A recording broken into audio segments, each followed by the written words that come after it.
Empieza con el por qué, por Simon Sinek. Capítulo 7. ¿Cómo desnivela un punto de inflexión?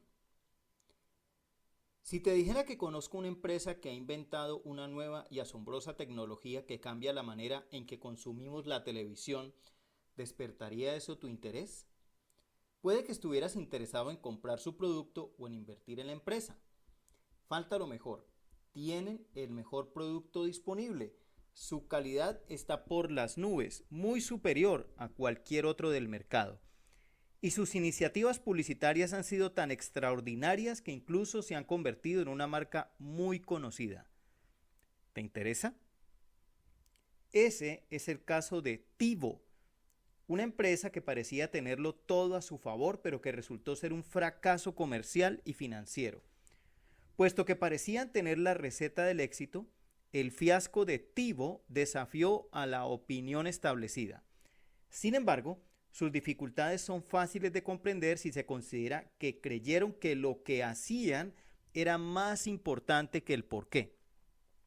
También ignoraron la ley de la difusión de las innovaciones. En el año 2000, Malcolm Gladwell provocó su propio punto de inflexión cuando nos contó cómo se producen los puntos de inflexión en los negocios y en la sociedad. En su libro, acertadamente titulado El punto de inflexión, Gladwell identifica los grupos de poblaciones necesarias que denomina conectores e influyentes. No hay duda de que las ideas de Gladwell son certeras. Aún así, esto suscita la pregunta de por qué un influyente habría de hablarle a alguien de ti. Los profesionales del mercadeo tratan de influir en los influyentes, pero en realidad pocos son los que saben cómo hacerlo. No podemos discutir que los puntos de inflexión ocurren y que las situaciones que formula Gladwell sean correctas, pero ¿puede ocurrir un punto de inflexión de manera intencionada? No puede ser solo un fenómeno accidental.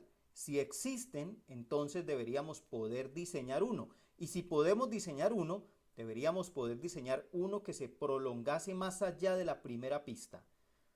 Es la diferencia que existe entre una moda pasajera y una idea lo que cambia un sector o una sociedad para siempre.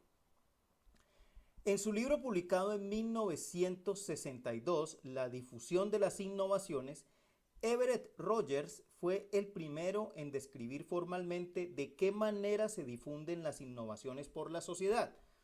30 años más tarde, Geoffrey Moore amplió las ideas de Rogers para aplicar el principio a la comercialización de los productos de alta tecnología. Pero la ley de la difusión de las innovaciones va mucho más allá en la explicación de la propagación de la innovación y la tecnología.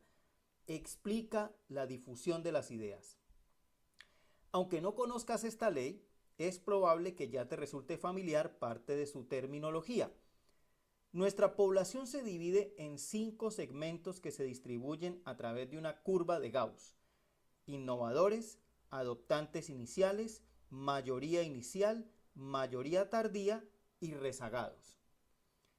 Como esta ley establece, el primer 2.5% de la población son los innovadores y el siguiente 13.5% los adoptantes iniciales. Los innovadores, dice Moore, buscan decididamente los nuevos productos e ideas y se sienten intrigados por cualquier avance fundamental. Ser los primeros es una parte esencial de sus vidas. Como su nombre sugiere, los innovadores constituyen el pequeño porcentaje de la población que nos desafía al resto para que veamos y consideremos el mundo de forma un poco diferente. Los adoptantes iniciales se parecen a los innovadores en que valoran las ventajas generadas por las nuevas ideas o tecnologías.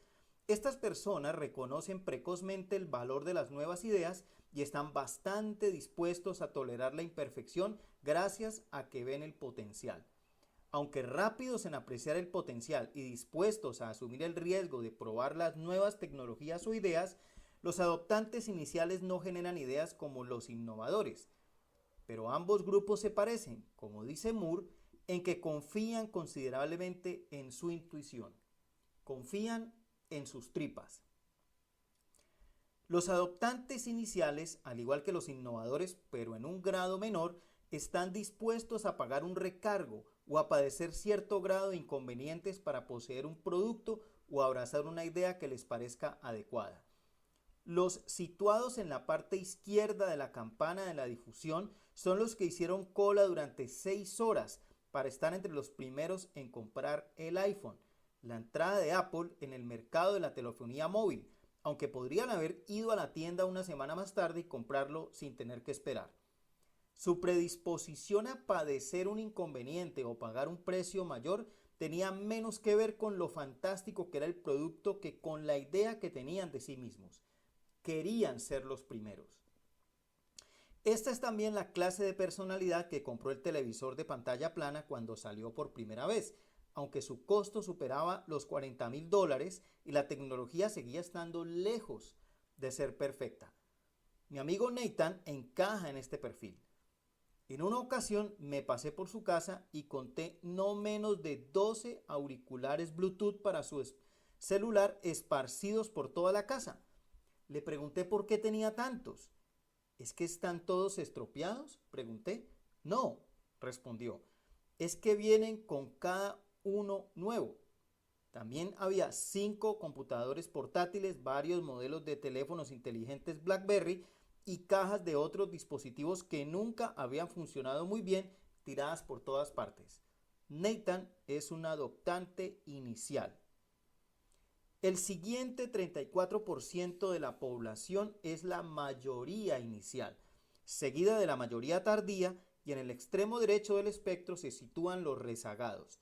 Estos son aquellos que compran teléfonos de marcación por tono solo porque los teléfonos de disco ya no funcionan.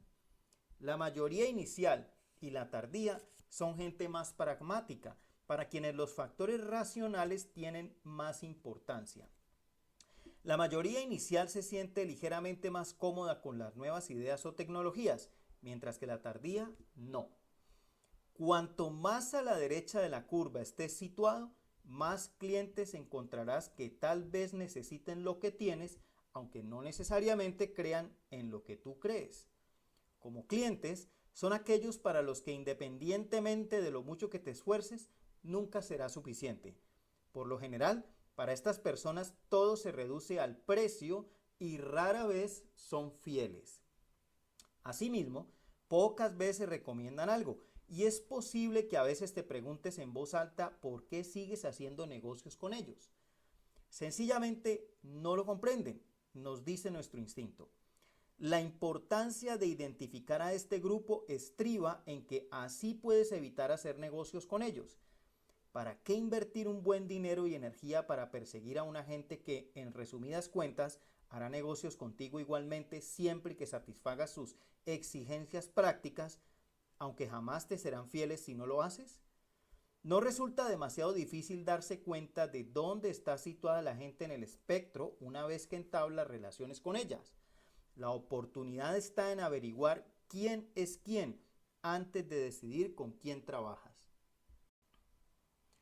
Todos ocupamos diferentes lugares en ese espectro en función del producto o la idea.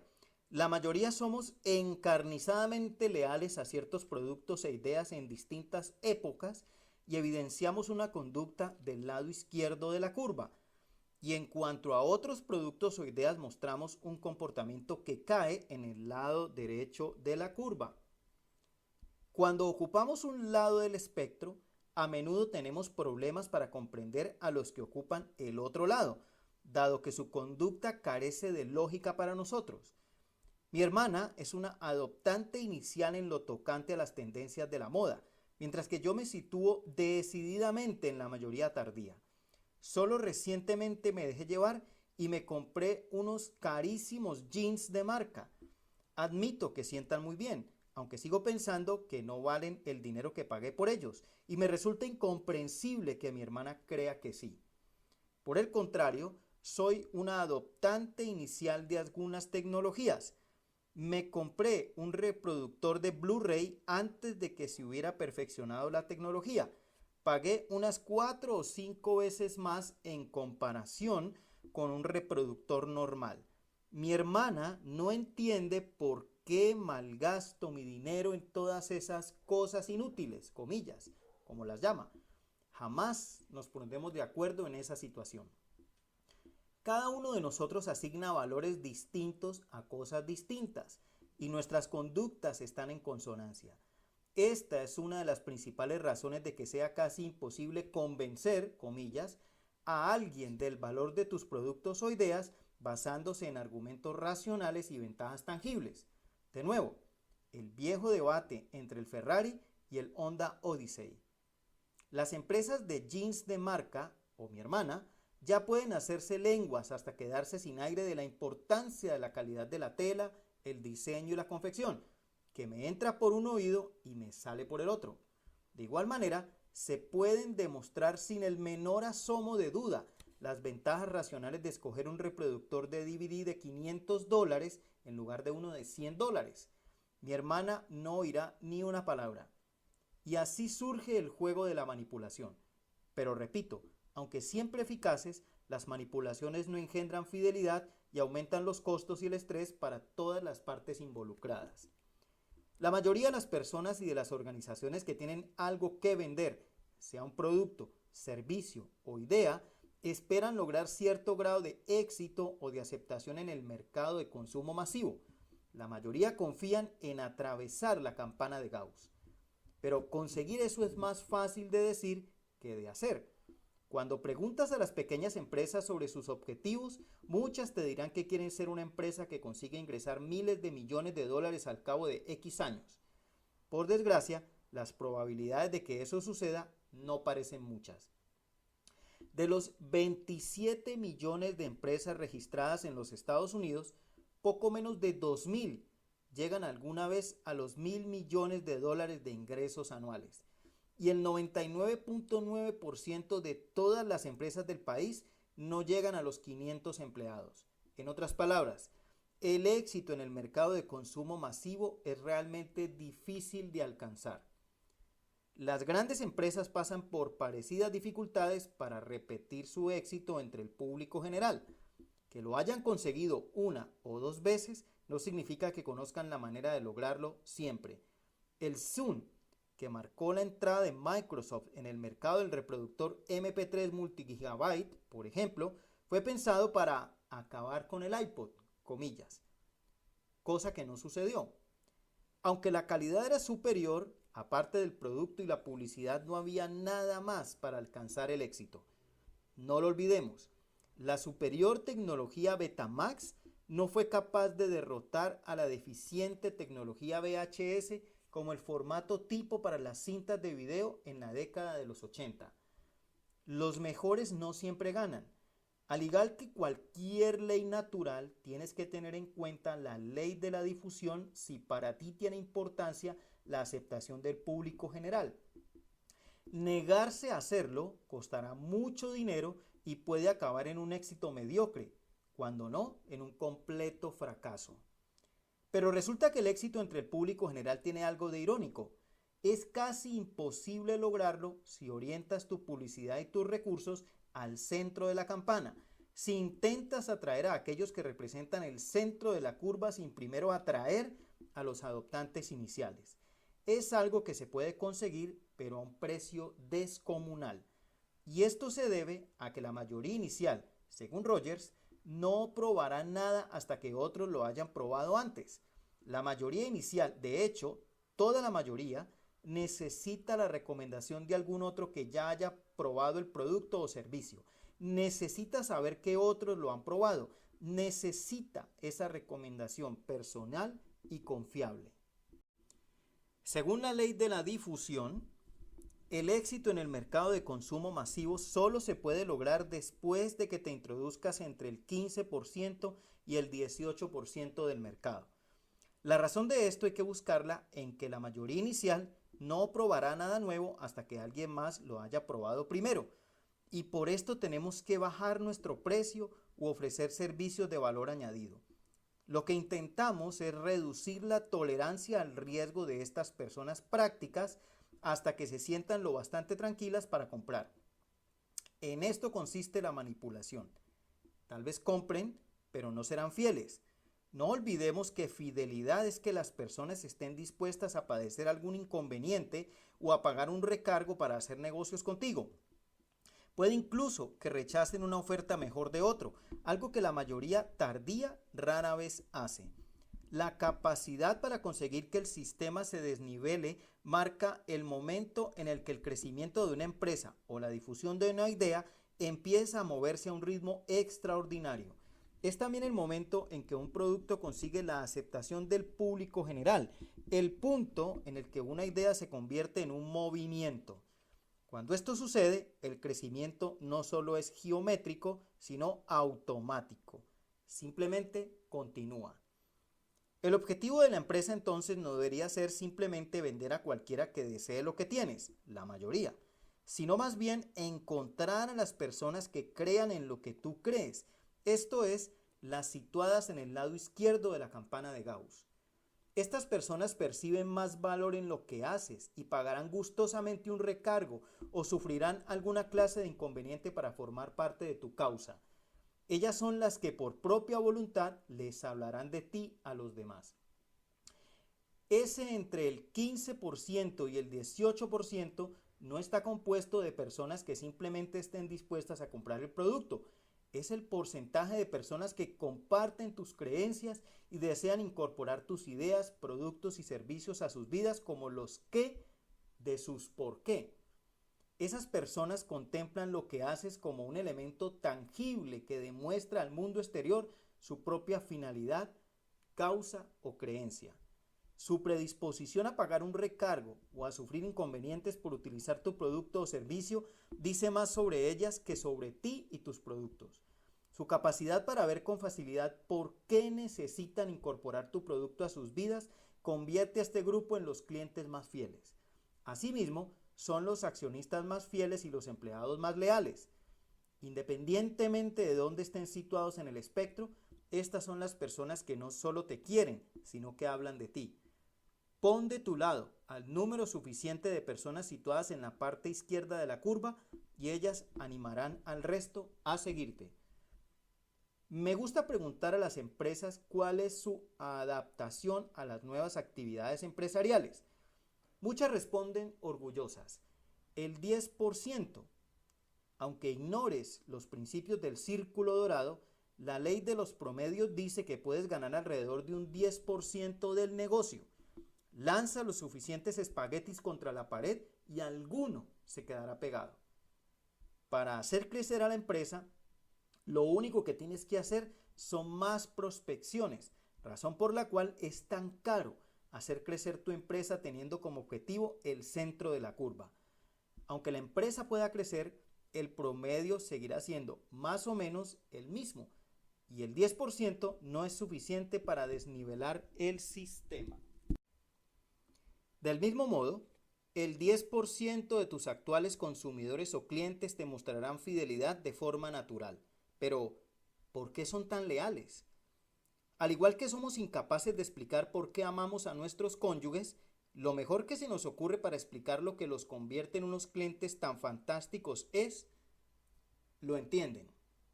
Y aunque esta explicación pueda parecer correcta, es absolutamente inservible. ¿Cómo consigues más personas que lo entiendan?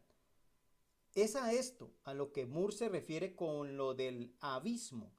La transición desde los adoptantes iniciales a la mayoría inicial, y es difícil de cruzar, pero no si conoces el porqué.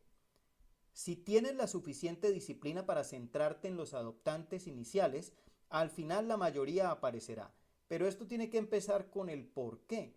No basta concentrarse sin más en los llamados influyentes. El problema está en ¿qué influyentes? Están aquellos que parecen encajar mejor que otros en el perfil del influyente, pero en realidad todos lo somos en diferentes momentos y por diferentes motivos.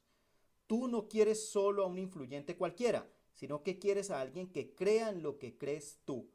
Solo entonces hablarán de ti sin necesidad de ninguna indicación o incentivo. Si de verdad creen en lo que tú crees y si se encuentran realmente en la parte izquierda de la curva, no necesitarán ser incentivados. Lo harán porque quieren hacerlo. Todo acto de incentivar a un influyente es manipulador y desacredita completamente al influyente ante su grupo. No pasará mucho tiempo antes de que el grupo averigüe que una recomendación no fue hecha pensando en lo que más le convenía al grupo, sino más bien por el interés personal de un individuo. Y en consecuencia, la confianza se devalúa y el valor del influyente se vuelve inservible.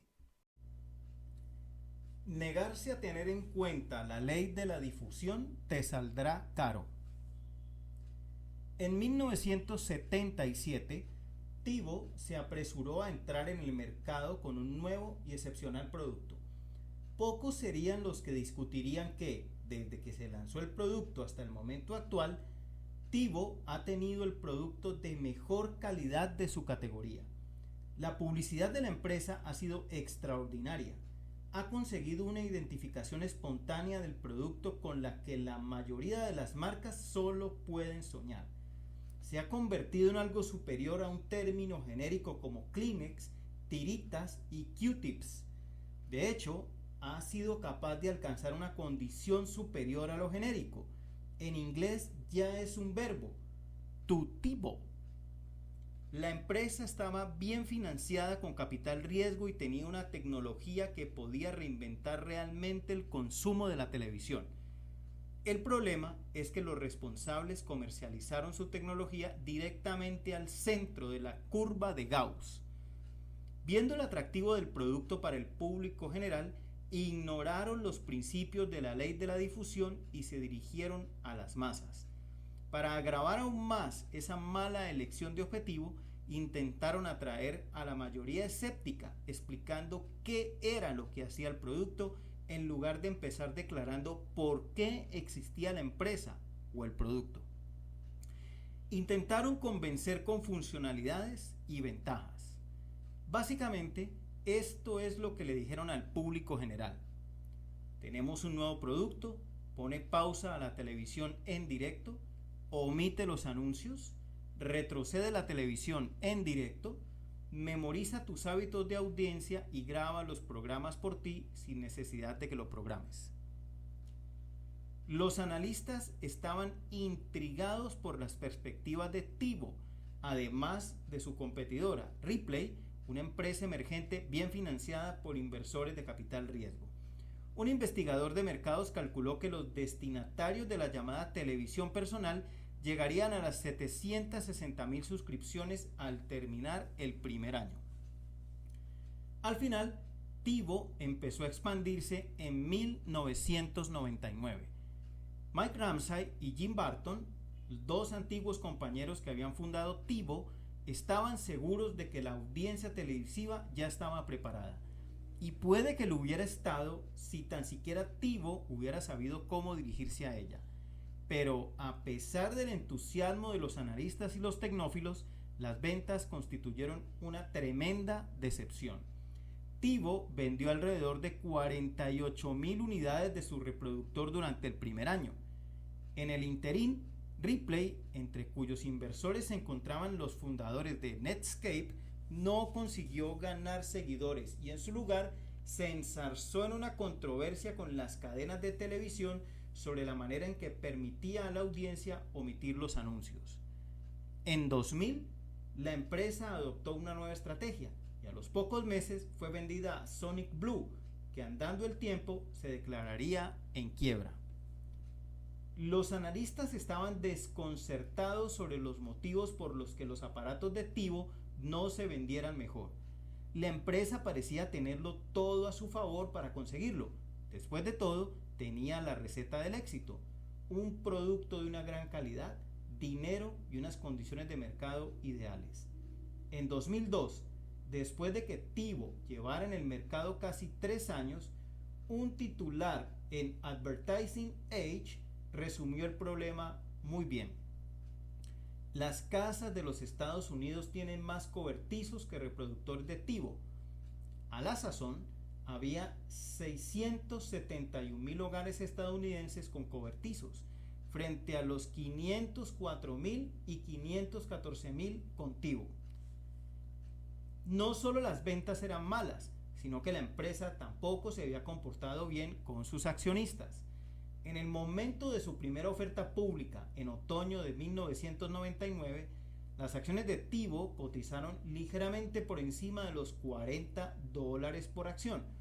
Al cabo de unos pocos meses alcanzó su punto álgido en poco más de $50. La acción fue disminuyendo constantemente a lo largo del resto del año y salvo durante 3 breves periodos de tiempo, a partir de 2001, su cotización nunca ha superado los $10. Si aplicas los principios del círculo dorado, la respuesta es evidente. La gente no compra lo que haces, compra por qué lo haces. Y Tivo intentó convencer a los consumidores para que compraran hablándoles únicamente de qué era lo que hacía el producto, de funcionalidades y ventajas racionales. La respuesta del público general, pragmático y tecnofóbico, era predecible. No lo entiendo, no lo necesito, no me gusta, me da miedo. Hubo un reducido número de fieles de Tivo, seguramente alrededor del 10%. Esto es aquellos que justamente lo entendían, comillas, los que no necesitaban una definición explícita del por qué. Estos fieles siguen existiendo hasta el día de hoy, pero siguen sin ser suficientes para crear el punto de inflexión que la empresa necesitaba y preveía. Lo que Tivo debería haber hecho es hablar de lo que creía.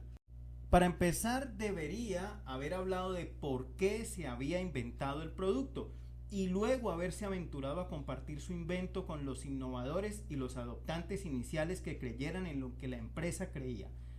Si hubiera empezado su argumento de ventas por el porqué de la existencia del producto desde el principio, el propio producto se habría convertido en la prueba de la causa superior, en la prueba del porqué.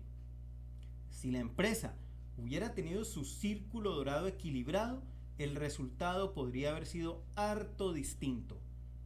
Comparemos la lista original de funciones y ventajas con una versión revisada que empieza con el porqué. Si eres la clase de persona a la que le gusta tener un control absoluto sobre todos los aspectos de su vida, pues bueno, tenemos un producto para ti. Pone pausa a la televisión en directo, omite los anuncios, reproduce la televisión en directo, memoriza tus hábitos de audiencia y graba los programas por ti sin necesidad de que lo programes.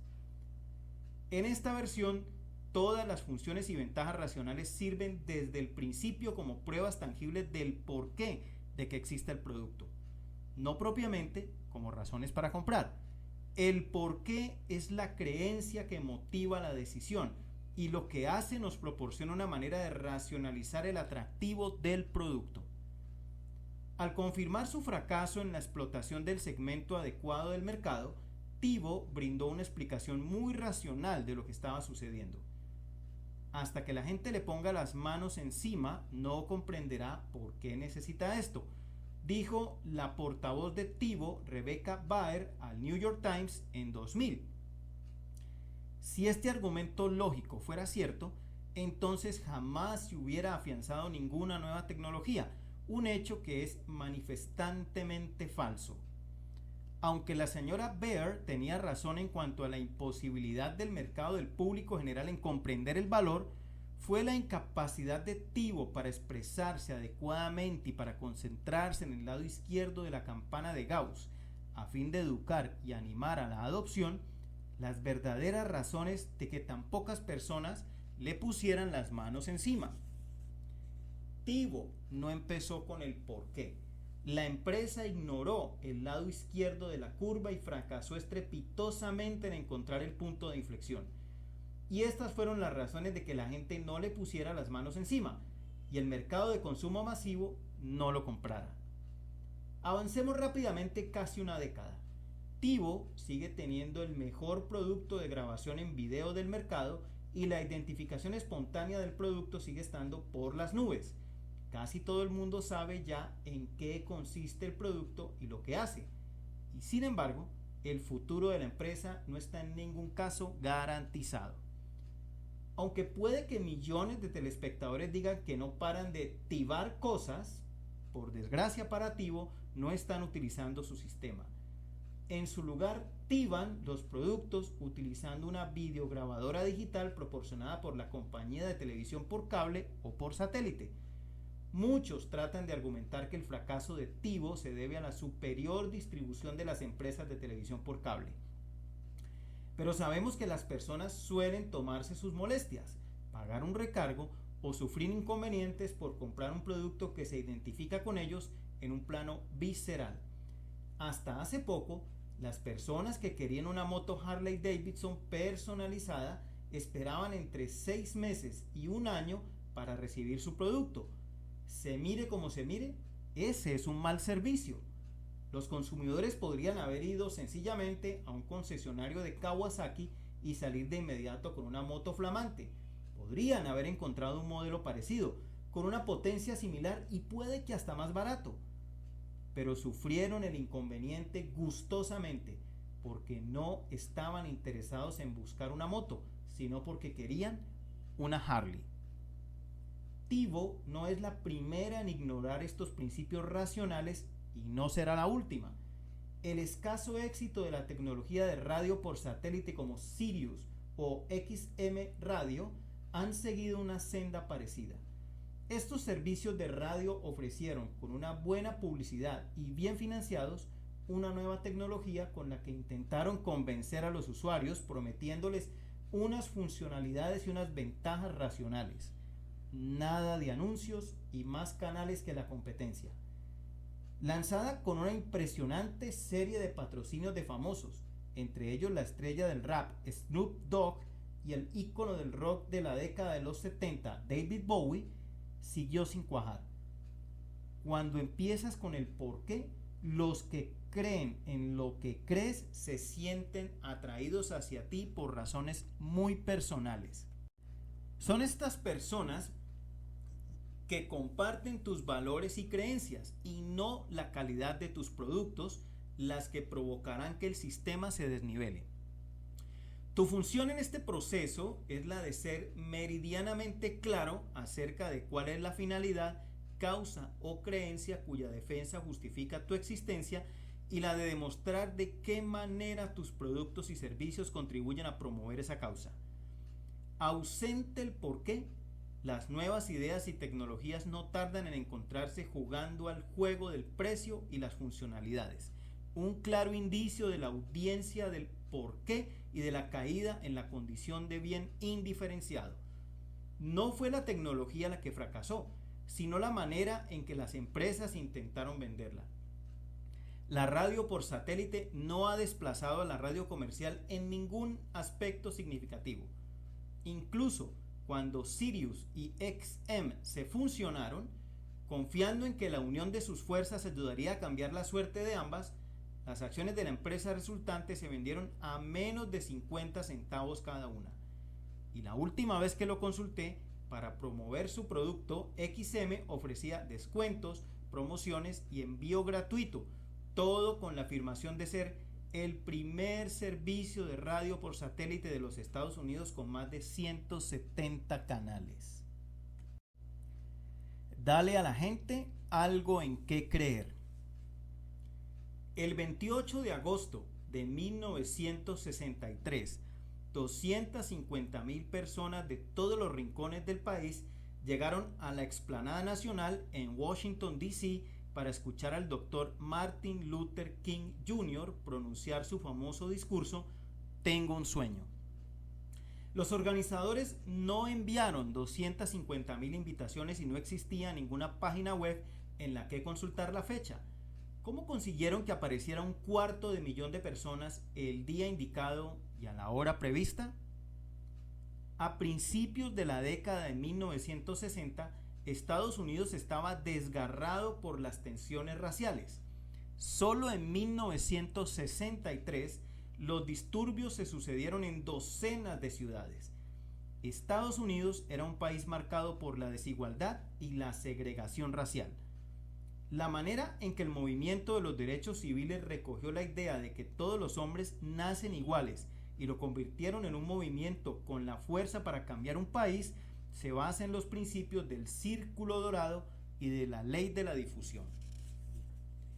El Dr. King no era la única persona viva en ese momento que sabía que había que cambiar para propiciar los derechos civiles en los Estados Unidos. Tenía muchas ideas acerca de qué era lo que tenía que suceder, pero también otros. Y no todas las ideas de Martin Luther King eran buenas. No era un hombre perfecto. Tenía una personalidad compleja. Pero el Dr. King estaba absolutamente convencido de algo. Sabía que tenía que producirse un cambio en los Estados Unidos. Su claridad acerca del porqué, su sentido de la finalidad, le confirió la fuerza y la energía para proseguir con su lucha contra unas dificultades que a menudo se antojaban insuperables. Había más personas como él que compartían su visión de Estados Unidos, pero muchos se rindieron después de innumerables derrotas. La derrota es dolorosa, y la capacidad para continuar dando la cara un día tras otro exige algo más que el mero conocimiento de las leyes que hay que promulgar. Para que los derechos civiles arraigaran realmente en el país, sus organizadores tenían que reunir a todo el mundo. Puede que fueran capaces de aprobar las leyes, pero necesitaban algo más que eso. Tenían que cambiar a un país. La única manera de que cualquier cambio significativo pudiera durar es que fueran capaces de congregar a una nación para que se uniera a la causa. No porque sus ciudadanos tuvieran que hacerlo, sino porque quisieran hacerlo. Pero ninguna persona por sí sola podía lograr un cambio permanente. Serían necesarias otras personas que creyeran en lo que creía el Dr. King. Los detalles de cómo conseguir los derechos civiles o qué era lo que había que hacer eran discutibles, y los distintos grupos probaron estrategias diferentes. Algunos emplearon la violencia, otros la pacificación. Independientemente de qué y cómo se estuviera haciendo, había una cosa que todos tenían en común: ¿por qué lo estaban haciendo? No fue solo la imperturbable convicción de Martin Luther King Jr. lo que fue capaz de despertar a una población, sino su capacidad para expresar con palabras su porqué. El Dr. King tenía un don: hablaba de aquello en lo que creía, y sus palabras tenían la fuerza para motivar. Creo.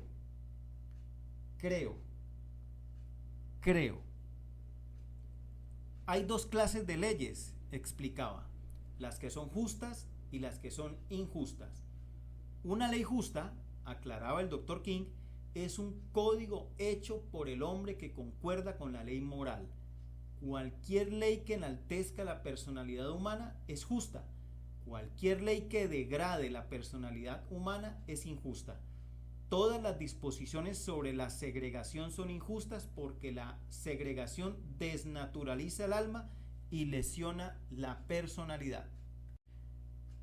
Su creencia era más grande que el movimiento de los derechos civiles. Tenía que ver con toda la humanidad y con cómo tratarse los unos a los otros. Como es natural, la creación de su porqué fue consecuencia del tiempo y del lugar en el que nació y del color de su piel, pero el movimiento de los derechos civiles fue la plataforma ideal para que diera vida a su porqué, a saber, su creencia en la igualdad. La gente le oía hablar de sus creencias y sus palabras la conmovían en lo más profundo. Aquellos que creían en lo que él creía se sumaron a la causa y la hicieron suya. Aquellos que creían en lo que él creía se sumaron a la causa y les hablaban a los demás de lo que creían. Y los que los escuchaban les hablaban a los demás de lo que creían. Y algunos se organizaron para conseguir que esa creencia fuera más eficaz. Y en el verano de 1963, 250,000 de personas comparecieron para escuchar al Dr. King pronunciar su discurso "Tengo un sueño" en la escalinata del monumento a Lincoln. Pero, ¿cuántas personas comparecieron por el Dr. King? Ninguna. Comparecieron por ellas mismas. Aquello era en lo que creían. Fue lo que consideraban una oportunidad para contribuir a que Estados Unidos se convirtiera en una versión mejor de sí misma. fue que querían vivir en un país que reflejara sus valores y creencias, lo que les motivó a subirse a un autobús, viajar durante 8 horas y pararse bajo el sol de mediados de agosto de Washington para escuchar hablar al Dr. King. Estar en Washington era simplemente una de las cosas que hicieron para demostrar en qué creían. Aparecer allí ese día fue uno de los qué de sus por qué. Esa era una causa, y era la causa de todos ellos. El mismo discurso del Dr. King sirvió como recordatorio visceral de la creencia de todos los que estaban allí escuchando. Y ese discurso trataba de lo que él creía, no de cómo iban a lograrlo. Pronunció el discurso, tengo un sueño, no el discurso, tengo un plan. Se trataba de la declaración de un objetivo, no de un exhaustivo plan de 20 puntos para lograr la implantación de los derechos civiles en los Estados Unidos. El Dr. King proporcionó a Estados Unidos un lugar al que dirigirse, no un plan que seguir. El plan tenía su sitio, pero ese no era la escalinata del monumento a Lincoln. La manera del Dr. King de formular su creencia fue lo bastante impactante para congregar a aquellos que compartían tal creencia, aunque las desigualdades no les afectaran personalmente. Casi una cuarta parte de las personas que acudieron a la manifestación ese día eran blancas. No se trataba de creer en unos Estados Unidos negros, sino en unos Estados Unidos de todos. El Dr. King era el líder de una causa, la causa de todos aquellos que creían en lo que él creía, fuera cual fuese el color de su piel. No fueron los detalles de sus proyectos los que le hicieron ganarse el derecho al liderazgo. Lo que la gente respetaba era aquello en lo que él creía y su capacidad para transmitirlo con claridad. En esencia, y al igual que todos los grandes líderes, Martin Luther King Jr. se convirtió en el símbolo de la creencia y llegó a encarnar la causa. Hasta el día de hoy, seguimos levantando estatuas en su memoria para mantener viva y tangible esa creencia. Sus seguidores no lo eran por la idea que él tenía de transformar Estados Unidos, lo eran por la idea que tenían ellos de transformar Estados Unidos. La parte del cerebro que influye en nuestra conducta, en nuestras decisiones, no tiene capacidad para el lenguaje.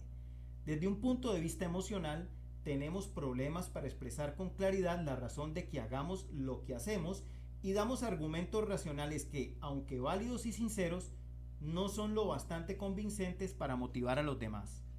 Así que, al preguntársele por la razón de que compareciera ese día, la gente señalaba al Dr. King y decía simplemente, porque creo.